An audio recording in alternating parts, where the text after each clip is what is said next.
வாங்கியா? என்ன விட தோடு சுத்தி பார்க்க வந்தியா? ஆமா. கரும்பு வெட்டி தட்டுமா? அது இருக்கட்டும்.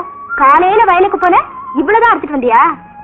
கேப்ப புள்ள, இத்த நோடு லேடி அப்படியே தூக்க முடியாம இடுப்புல சொறி வச்சிருக்க. நீ பேசுறியா? குனிஞ்சி நிமிந்து தூக்கி சமந்தாதான் தெரியும்.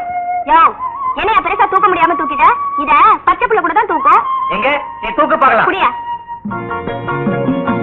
எங்க போனோம்? வீட்டுக்கு. வாயா. ஏய், கொஞ்சம் இருப்புல அந்த கண்ணாடி கழட்டு. எங்கேயாவது ஒளி தெரியாம குழியில விழுந்துற போற. போ. அட, இது கூட நல்லதா இருக்கு. ஐயோ, என்னையா? ஒண்ணு இல்ல புள்ள.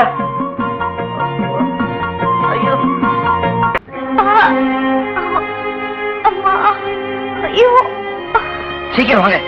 கைய விடுறா, கண்ணு தெரியாத கூட்டி வந்த மாதிரி. அம்பலாற வணக்கம். சீக்கிரமா பாரியா. ஐயோ,